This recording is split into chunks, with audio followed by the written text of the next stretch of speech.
Yes, people, welcome back to Canary Cast.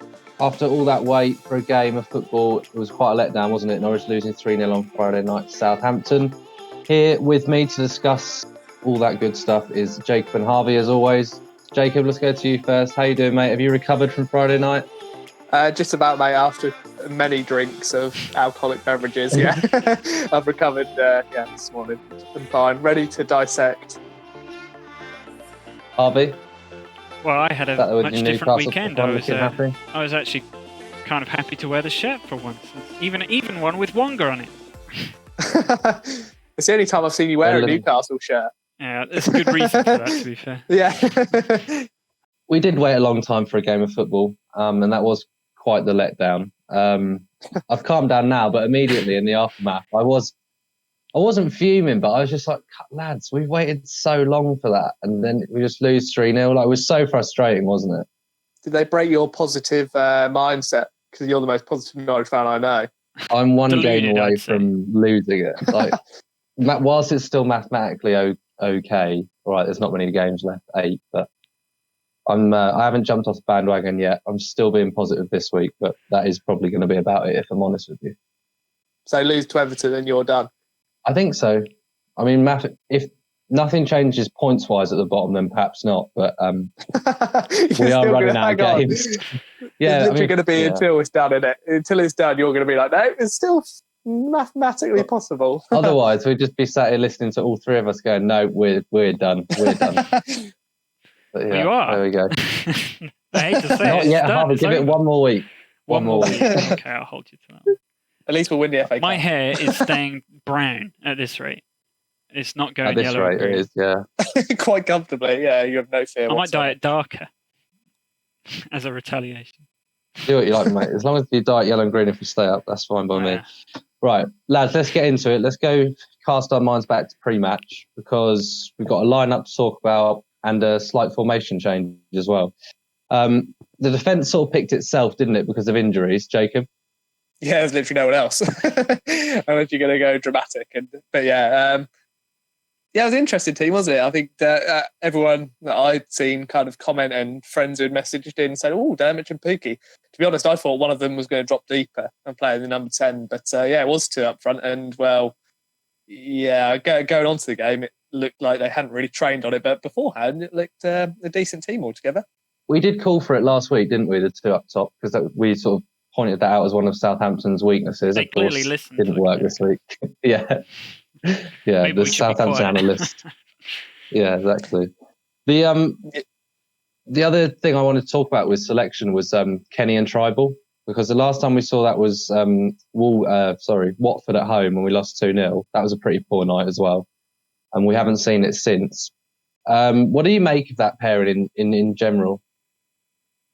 Oh, it didn't work. None of it worked, no. So it's difficult to kind of... Every single player looked like they were just so far off the pace.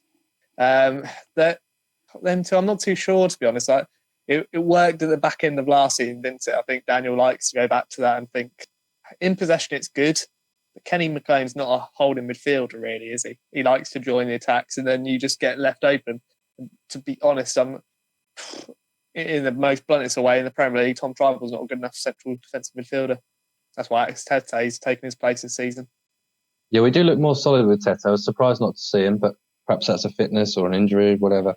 Let's talk about the formation, because it was sort of a 4-2-3-1, 4-4-2 hybrid, wasn't it? It was quite a narrow 4-4-2 with sort of the wing backs pushing up to provide the width. Agreed? Yeah, and it just first 10 minutes was really promising. I thought we really took the game to them, but then after it kind of looked like we were blowing out of our arse, to be honest. But like after I'd just gone and run to the shops or something, like I couldn't actually recover. It was ridiculous how quickly they just kind of blew out all steam that they had, really. One more thing I want to talk about before we get onto the game itself. Did you watch it with the crowd sound or not? The delayed sound. I did kind of, because it is kind of eerie, isn't it? Eerie feeling without it. But then the guy who's watching it, obviously is watching at the same time as we are, presses the button. It's like, I love the someone's idea had a of shot. that, though. Don't you think that some guy in the country right now is being paid to go, good money. Oh, quick, do the ooh noise. Ooh. They haven't got the Norwich crowds right yet. They need someone to be like, get the fucking ball up and pitch. They need someone like that. Get in the box, grabbing. That sort of thing. Get it up there. What are we doing passing around the back for? Yeah, I must admit, I watched it with the crowd once for about 20 minutes and I couldn't hack it. I find it was odd, wasn't it? I think it's more odd without it. That might just be me, but I found myself, we said this off camera, didn't we? I found myself getting bored of games quicker because there's no crowd sound. I found that it was quite tinned. It was almost like Friends laughter. It doesn't seem very genuine when you actually sit down and watch it. So I'm not sure how I'll find the rest of the season and whether I'll keep sound on or off. But it's no replacement for a full crowd, is it? At any stadium I've found, even Man City. The games just feel like pre-season as well, don't they? There's no intensity to them, which is understandable. Yeah. I can remember watching like the under-21s at England at Carrow Road when they were there most recently, and with the crowd, obviously it was great. But yeah, the quality and just the intensity just never really looked the same, to be honest. It felt very much like that. It does feel like it is very like really poor atmosphere sounds that they've got as well. So they've got it at the poorest, like everyone's just sat around chatting. I wish they'd have like a bit more energy in just the standard crowd noise, but yeah, I guess you know the reason why half the crowd sound is just swearing in it and you're fucking shit and all that. Half of the commentating is sorry if you heard swearing from all the players there. And like every third note is, oh, I just heard bloody Max Aarons call someone a pig or something like that. It's brilliant. It's great fun. Pig. Right, lads, let's talk about the game itself. Yes. Let's get on to the game, because, Jacob, you mentioned a promising start. It was, I agree with you, but it was only about 10, 15 minutes, wasn't it? Yeah, but in that time, they get your hopes up, don't they? I thought Southampton were really poor. They just weren't getting used to it at all, but they kind of dropped Obafemi back out of possession and then kind of out of possession had three kind of midfielders to stop Tribal and McLean kind of building up. And then they just broke with such speed. And yeah, Norwich couldn't really cope with their press, could they? Didn't they? And there was just so many long, aimless balls, not even up to Dermot or Pookie. It was just in the corners. And the way we kind of pressed them, it just looked so kind of right. Daniel Farkas said about 10 minutes before kickoff, yeah, we'll go two up top. It's not the first time Southampton have done that to us either, is it? We saw that in the return leg back in, I want to say, sort of early December, it feels like. Yeah, they completely stifled us, didn't they, in terms of that first 20 minutes. But I felt like the first 10 minutes was ours, and then up till half time, and then the whole of the second half, they just completely dominated the game, to be honest. Yeah, fair to say they grew into the game. Let's go through the goals, because it wasn't great, was it? Let's go Danny Ings first. I mean, it comes from a throw-in.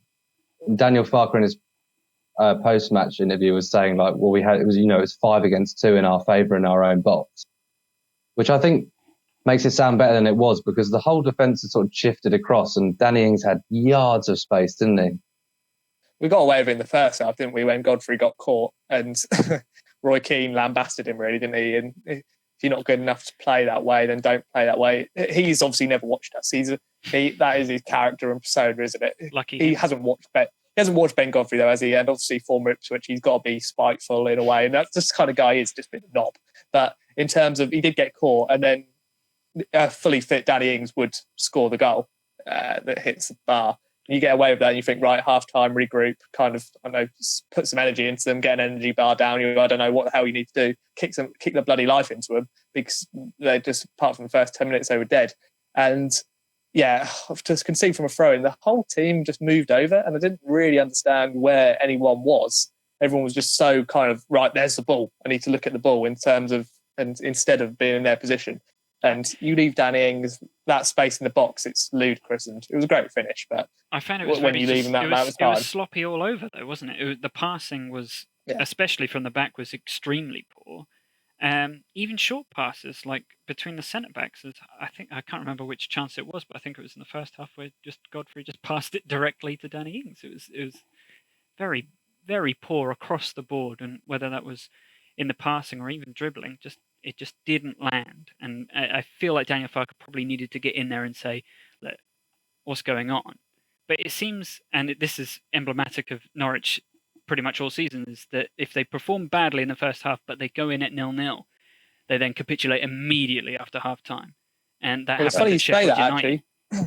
Yeah, exactly. You say that because I think if you take just the first half into account, Norwich would actually be fourth in the league. Yeah, which is madness, really, isn't it? And, but what is Daniel Farke saying in these half-time talks that makes Norwich so much worse in the second half? Well, let's say we were hanging on in that game. Let's be honest. But I don't know. I think his assistant did a chat with the Athletic a few months ago that I read recently, and he did say that he isn't just a nice guy. That the persona, but he can go and kick bottles and be angry at people. But the team doesn't respond, obviously, to whatever's being said, or they just tire out, or the opposition just continue to keep attacking. The way we do things, we do just keep giving teams chances. Like our fullbacks do go so high, and both of them go high. And then, like you said, Joe, off camera, we literally have two centre backs, which is ridiculous, really, in terms of without Tete as well. Yeah, and I think we just lost everyone. And like you said, Harvey, the passing was bad. I think you can praise Southampton's pressing. They know how to stop Norwich playing, and unfortunately, Emmy wasn't on it. I think Emmy and Todd didn't really understand what they were doing in the game. I think they were chasing shadows a lot of the game to try and plug the gaps, and it just never really happens. And it's just it couldn't have gone any worse. The gulf of fitness was clear as well. Southampton just seemed to keep going, perhaps not as much as they would have in a normal game, but they kept on going a lot stronger than Norwich did towards the end. It did seem like, in the final 20 minutes they were knackered, where Southampton still had legs. And it's the most worrying thing about it, though. Yeah, that's what I'd say. But apart from the goals, which we've seen Norwich concede all the time, I don't think any Norwich fan can be surprised about those goals. They were poor, but we've seen it throughout the whole of Farke's reign. It's just we do attack and we do play with the ball. Defence is kind of a secondary, really. But the fitness, like I remember seeing a video online of Vrancic who had come on for 5 minutes. He's running back, and honestly, he looks in pain at running back. It's like, what have you been doing? That's not good enough for me. That's the bit I'm really disappointed and quite angry about. That, come on, we all knew the Premier League would restart. It was uncertain as to when, but we knew it would restart due to the money. So surely the players have to be working to a pinnacle, especially when we are a team that has something to fight for. Southampton don't, not really. They were safe before. They were 7 points clear and comfortable, really, on what they had points wise. And for us to that was our big game. And I know every game's still big, final. Farke will say that in the press conferences. But that was the biggest disappointment, that we didn't look ready. This is only a season after playing a championship schedule as well. Exactly. It's not like we're not used to it. And we were the fittest team in the championship. That's why we scored so many goals, because we were so much fitter. And with the ball, obviously, we tired teams out. I just don't think we're used to the ball without possession. We're used to teams playing us off the park in terms of possession, and us having to do more running. Let's talk about the other two goals, because there's a similar theme there. The Armstrong goal, I think there was 2 or 3 Norwich players showing him inside. He somehow gets a shot off. It goes under Krill at the near post. Redmond, again, 2-on-1 in our favour. Good finish from Redmond, actually, left foot. And I thought he had a decent game. Anyone agree with that? He's the key one for Southampton. Without him, you can see quite clearly why they've struggled to get the ball to wings. He just gives them that little bit of finesse and unpredictability. But, I think I could have defended better than the team. Like, for me, Tim Closer, whilst I thought it was incredible that he played 90 minutes, I felt like he was playing on one knee. I think that was the one silver lining, wasn't it? The fact that he got 90 minutes in. I honestly don't know if he can play all 9 games, though, to be honest. But all 9 remaining, including the cup games. It'll be difficult. I think we were all of the team were off it. And I don't know how we can beat another team if our fitness is that far behind everyone else's, to be honest. Let's talk about the chances that we did miss, because there were a few decent ones. Pukki had a couple. Dermich, I don't know why he cut inside. It was on his stronger foot. A nice bit of build-up play as well when Pukki left it for Lewis, and then Lewis played in Pukki. Pukki got it across the box to Dermich just about, and God knows why he cut in onto his weak, but I don't know. Couple of chances for Timu in the second half as well, but I think it was one shot on target. I think it was Kenny towards the end of the first half, and that was it. We've spoken about fitness, but if you're only having one shot on target, you're not going to win games at this level. I thought Buendier's deliveries in the first half particularly were very challenging to the opposite Southampton defence. But yeah, like you say, Dermot, I don't know, instinct surely makes you shoot first time on your right foot, like you said, instead of cutting it back. Same with Timu in the second half, wasn't it? He had exactly the same opportunity, cut back, and the chance is gone. It's frustrating. We don't look like we're going to score enough goals, and we ship them too much. So really, you've got to solidify if you're going to, like Newcastle do. And I don't really like praising Steve Bruce, but he knows what he's got there. He knows he's got better defence and attack, so he makes sure the defence is not impenetrable, but strong enough to make sure that if you only could, yeah, exactly, and to only try and concede one goal a game. I just want to go over a couple of things Barker said post-match. He said he didn't admit that he went too offensive, leaving out the likes of Tete and that. But he almost said that in other words. Do you think, had we had, so say, Tete and perhaps, I don't think you could argue with Kenny's inclusion, to be fair, but perhaps if we had Tete in front of the defence and a few other additions, we would have had a greater chance of getting a result on Friday? I think you've got... I think if you train on the formation you actually play with, that would help as well. Because if they have, then Christ, that's even more worrying, to be honest. To me, that looked like Sunday League. You guys have just rocked up from the pub, beer half cut, and go, right, what formation should we play? It didn't. If I'm being dramatic, but like, let's be honest, the shape, the press, everything was so lethargic, so just out of the norm to those players. It just didn't look like it had been used before. Yeah. Harvey, I'll come to you on this one. The other sort of key point that Farker made, he keeps reiterating that Norwich need to win 5 games. Mate, where are they coming from?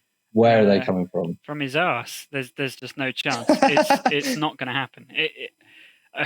Jacob posted a great photo of literally the fixture lists are laughing. Home, away, home, away, home, away. Ha, ha, ha. Yeah. When you look at, like, I had the pleasure of looking through Twitter in sort of the run up to the aftermath of the game, and they're not, it's very scathing. And you find that popular opinion is, there's so many things he has to sort. So let's go through them. Tim Krul is just Tim Krul. He'll be fine. He'll be perfectly manageable. The Godfrey Closer partnership, that's not going to stack up against Manchester United. They'll tear that to pieces. There's not enough cohesion between the two of them to prevent a pretty pacey set of forwards. You were saying about the wing backs, just what they both go forward, so that's pretty disappointing. And then that midfield, that has to change for the next game. We want to see Tete back in there, do you? If he's fit enough. What I think is with Vrancic, as you were saying, coming off for 5 minutes and immediately being absolutely dead, is that Tete must have been worse for him to not have come on. There's no defensive shape. And I thought it was odd when I saw this team sheets come out. Like, that's a very odd partnership, Tribal and McLean. And McLean got a bashing on Twitter. He was atrocious, according to the commentariat, so to speak. I don't think anyone had a good game, do you? No. Apart from Krul. Krul just keeps Steady. Norwich barely in it. You put other goalkeepers in, they'll just leak goals more. You alluded to it there, Harvey, where you say in the aftermath of the game, everyone's up in arms, and I was there with them. But then you have a couple of days to think about it, and you see the other results from the weekend roll in. So I was thinking about it this morning, and I thought, well, the gap to 17th is still the same. It's still 6 points. Yeah, there's one less game. You see the Brighton result, they're probably out of it now, you'd assume. Watford picked up a point. Villa got a point as well, but they're nowhere near out of it. Are we being over dramatic, or is Everton now really a must win? Yeah, it is. If the chances of Norwich surviving are unfortunately very slim, but if they are, they have to win against Everton. arguably they sort of have to get beaten in the FA Cup to have any sort of chance, bearing in mind the schedule is going to be so congested. They sort of need to be out of that. They need to be gone. And then Arsenal, they're going to get probably beaten by them. Brighton, you imagine, probably will beat Norwich as well. And then you're looking at the final couple of games and you're thinking there's probably not a lot in this. So 5 games, yeah, I'd be very impressed if they even win that and if that'll even be enough. Yeah. Jacob, what do you think? And also about Harvey's point about getting out of the FA Cup would be better for us. Well, you can't have more of a perfect time to play Everton. They've had 2 days extra rest. They've got to travel all the way to Norwich. They haven't got much of a midfield with injuries. They are a better team than us, but they also don't have anything to play for. I mean, got a good result against Liverpool. All right, a bit of a lacklustre Liverpool, but decent result. They're very good defensively, but realistically, without having the ball for as long as they had, they should be absolutely knackered. And again, like I say, have to travel. That's not easy in these current situations. Norwich should make it as difficult as possible for them. Like I think Liverpool had to go and change Everton in some rough, almost like caravan kind of thing. It was just like get them out of the way and kind of make it as uncomfortable as possible for them, which Norwich should definitely do. I can't see it, mate. After watching that game, I can't see us beating anyone, to be honest. You think that's it? We're not going to have any wins between now and the end of the season? Unless fitness dramatically improves, I can't see it. I think tactics have to improve as well. Because I still don't, I can't identify the game plan from Norwich. Like, I don't think we have the personnel. But I think to put 2 up top in a game, like I know we were calling for it, so it makes us look a bit, but to put 2 up top with clearly no preparation for 2 up top just screams a bit of amateurish nature, don't you think? Yeah, I wouldn't have called for 4-4-2. I wouldn't have called for 4-4-2 because that's like the way we play just doesn't work, and that was quite clear. I think we said like if you go 2 up top, you play with 5 at the back. I know we have that issue with very few centre backs, but that's where I go with that. And then it's just all wrong. It's all so wrong. Like last season, paper over the cracks in terms of defensively. We conceded so many goals. And in the Championship, you get away with it. But in this league, you just don't. That's just unfortunate. And it's been shown now that Norwich haven't got away with it. They signed, Byram, which was a good pickup, but they needed more than that, and they needed more personnel, and that's been so clear. And with the benefit of hindsight, they really should have strengthened more in January. The team is young, though, isn't it? In terms of to even be in this position, even within 6 points of considering how much do we spend, less than 10 million again, you're never going to get anywhere without a little bit of ambition, and we don't have the money. Do you go again? Do you think? Who do you, again, in January, who are you going to kind of persuade to come, unless they're not playing, like Andre Duda, who I was surprised that we didn't see. That did surprise me. At the start of the first game back, I thought he would be a key player. But again, that'd be interesting. Did he come back fit? Who knows? Only Daniel Farker knows that. Yeah. It's interesting because, I love the model we currently work under, where you produce your own players and sell them on if you need to for massive money. I think there's a problem with that was because they don't have the experience, you can't rely on them so heavily at this level. So if you don't actually put an initial investment into the squad to a standard where you're going to be safe or know as much as you can, then you're just going to lose those players in the summer window, aren't you? I think that's the one problem with our current model. And I love our current model where we sort of create our own players instead of paying big transfer fees. And they've done so well to get us where we are. I don't want to belittle any of that. But I think if you don't make an initial investment in the squad in terms of Premier League experience or players that are at least good enough just about to keep you up, then you're going to lose those young players in the summer, aren't you? Because bigger teams than us will happily have most of our defence, for example. Jacob?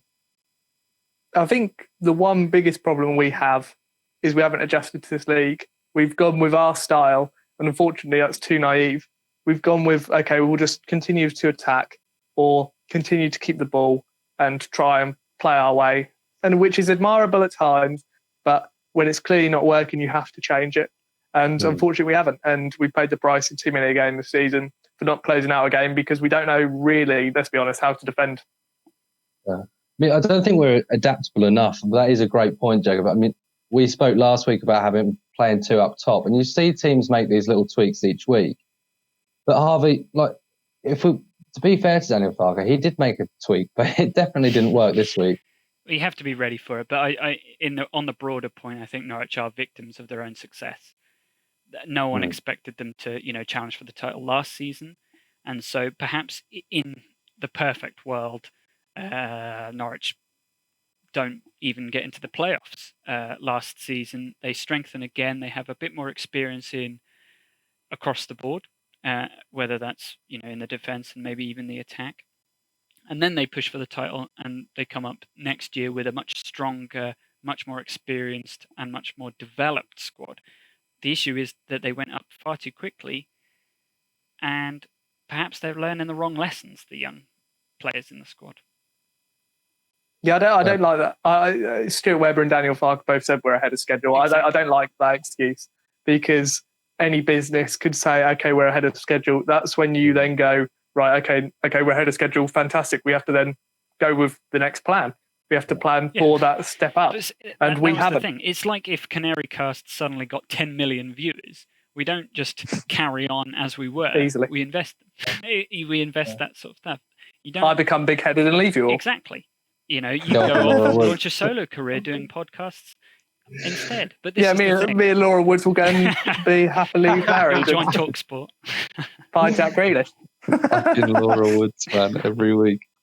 Right, lads, let's look forward. It's about time we get off that topic. Let's look forward. Let's talk Everton. I mentioned a decent result against Liverpool, albeit a lacklustre Liverpool. But I feel like this is a tougher test than Southampton. Are we agreed on that? 100%. I don't think Southampton played well against us. And I still think, or not to their top level, I still think Everton have and let's be honest, look at their manager. Carlo Ancelotti's won the Champions League on multiple occasions, won the Premier League for crying out loud. He is an incredible manager, in my opinion. And he'll know exactly what to do to beat Norwich as well. Yes, that much you can count on. Tom Davies was unlucky not to win it for them, really, wasn't he? Sorry, Joe, go on. No, yeah. I was just going to say that's what worries me about Ancelotti, that he will have the perfect game plan, to be honest. They're inconsistent, Everton, aren't they? I think they're in a kind of rebuild, slowly but surely. Like you say, Tom Davies did well. I think Anthony Gordon played his first game and looked solid enough, apart from one little sloppy bit against Liverpool midfield, but I thought he played well. They really like him there. And Andre Gomez is the one for me. I know, obviously, he had that horrible ankle injury, but he can run a midfield quite comfortably on his own, and he's got real quality. Let's not forget, we did beat them at Goodison, although I feel like that was quite a different Everton side. Under Marco Silva as well, who's a bit tin pot. I think we all know probably tactics better than what he did at that point. He ran out of ideas. But it was kind of get it to Digne, wasn't it, and try and cross it into Calvert-Lewin or Tosin. And literally, we got Todd who was incredible that game, wasn't he? Todd absolutely ran himself into the ground, scored a great goal, and then the icon scored as well. He's gone now, so he's not going to go and save it. I don't know about this game. They haven't got much of a midfield. Like I say, Gabambin and Walcott injured. Andre Gomez, I don't know if he can play as. To be fair, he's probably caught up with everyone else now in terms of fitness, but the ankle, you never know. It's last chance, Saloon. You don't win this, and it's completely done. 100%. I'm not positive for it, but I will support them. I think the thing is, I think everyone was rightfully angry after the game, but you've got to go with the model, like you said, Joe. That you like the model, and so do I. But you have to adjust this league. I think that's the problem we've had. But yeah, I'll support them until the last game, because you've got to. That's what we do as supporters. All right, then. Instead of focusing on Everton, let's focus on what we can do. Talk to me about potential lineup, because I'm just going to put Tete out there. If he's fit enough, he needs to play. I honestly don't know, mate. Like, to be the fitness is that I've said it a million times already. That's the biggest issue. The fact that we can't run as much as Southampton did is the biggest problem. This is the perfect time to play them. They play 2 games later. If we are not level fitness with them, that is embarrassing. And I can already see it. I can see them dominating the ball. and I can see us having a real issue defending like we did against Southampton. How do we play? Who knows? I honestly don't know. I don't think any of them played well. So apart from Krul, I think you could literally replace the whole 10 outfield players. Back to 4-2-3-1. Yeah, to be honest now, mate, I look at the team and go, you've got to go with what's got you here, I guess. It needs a whole change up, really. Like I say, you need to adjust this league. Both fullbacks can't go forward each time we attack. Like every game, even the games we've won, we've given the teams chances. Yeah. Oh, you can't really change the back four because there's no one to replace it with. I'd say, like you say, Tete to get back in. I'd like to see Emmy in central attacking midfield. I would like to see that. I'd like to see O'Neill on the wing, give a bit of pace. I don't think Dermot had a fair crack of the whip, but Pookie probably up top. And then, yeah, to be honest, mate, I'm not really looking forward to the game, to be honest. I'm not. Harvey, what are you expecting to see just from the game generally? Like, I was thinking how probably many goals Norwich are going to concede? Well, yeah, if that's where you want to take it, yeah, that's fine. I think we're going to see something hopefully better. I don't think we're going to see a Norwich win, unfortunately. I'm just hoping that they just take that result as a kick up the backside to move on, because they've had so much time to prepare, and then they produce this. So maybe I think it shows how much the crowd helps them. Like because after 1 or 2-0, the crowd would have been getting on their backs, and I don't think it would have been as lethargic. But maybe they Everton aren't great. Pumping the artificial noise into the stadium, just for a bit of hope. Yeah. What? All right then, lads. Come on, score predictions. Why not? Core 2-0 Everton. I'll go 2-1 Everton. I'll go 3-0 Everton. Positivity, man, has gone against Norwich. That's how bad it's got. I've never heard Joe give a prediction against Norwich. I am remaining optimistic if we win this week, but my head is telling me that we won't. So they just need to get shots on target, because clearly the defence is lacking. So they just need to outscore. But at the moment, if they keep getting one shot on target in the game with a team that is professed to be attacking, then there's a problem. Yeah, absolutely. Couldn't agree more. We're all agreed it's must win, though, yeah? Oh, yeah. Oh, 100%. Yeah, nice. That sets it up nicely. All right, that's on Wednesday night, 6:00 kickoff. And then on Saturday, we are in FA Cup action at home. That is right, isn't it? It is at home. Yeah. At home to United in what is a quarter-final. I would absolutely love to have a ticket to that, but obviously none of us are going. Is it a case of the league's gone or going to shit, so we might as well make most of the cup? Or is it what Harvey said, we need to get out of the cup and focus on the league? Try and win any game you can, mate. For confidence, for morale, all of the above, to kind of keep the season going, try and keep the fans going. Again, I think these are probably two incredibly difficult games. United are in, well, I watched them against Spurs, they're okay. I think if you had a better manager there, they would look even better. But Bruno Fernandes is a quality player, isn't he? Like, he's just, the amount he's seamlessly got into a club of that size and fitted straight in. You have to stop him. Pogba looked good off the bench, but he could be hit and miss. And then Rashford obviously was a big threat against us in the last game. So they are a step above. If they're 100%, we are not, then it could be not great. We have to hope they're at 80 and we're at 100 for a chance, really. Yeah, agreed. Harvey, how do you see it going? Well, I want Norwich to win because maybe Newcastle will meet them. So do your best. That'd be nice. Oh, wow. That could be, yeah. Who have Newcastle got? Man City. Yeah, okay, no. One can dream. Yeah. But I did say earlier that probably for their best chance of league survival, they need to lose. But obviously, in reality, what will happen is that they need to go out there and just don't get humiliated. You're probably going to lose, and probably heavily. But if you play well, it's going to be enough of a spur to go into the next game and, challenge and go out not with a whimper, but go down swinging. If I offered you both 3 points against Everton and we're out of the cup, or we lose against Everton, all but confirming relegation, sort of. But we're through progression in the FA Cup. We're in an FA Cup semi-final. Which one are you taking? Football doesn't feel the same to me anymore without the fans. Like it doesn't really feel real to me, to be honest. So, but it's a tricky one. I'm not enjoying watching the games at all at the moment. So,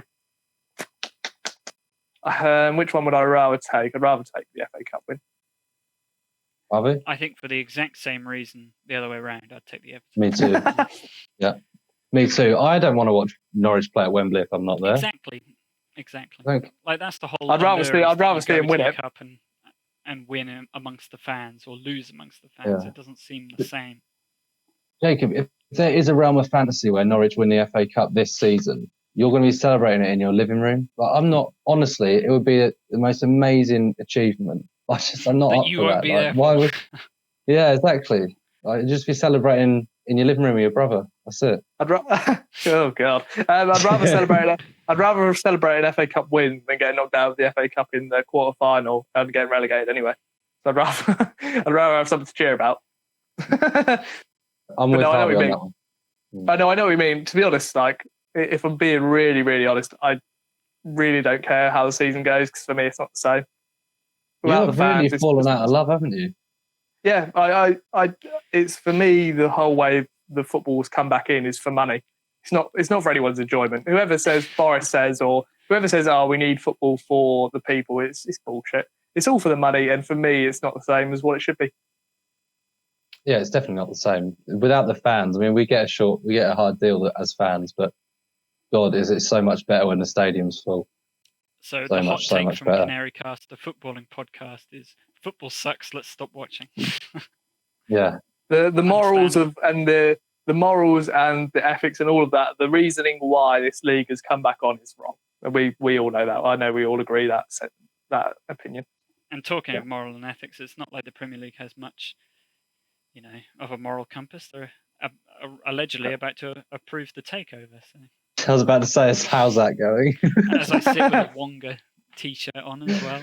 So yeah. It's not like they've had morals recently. Sold out, Harvey. You're a sellout, mate. I know.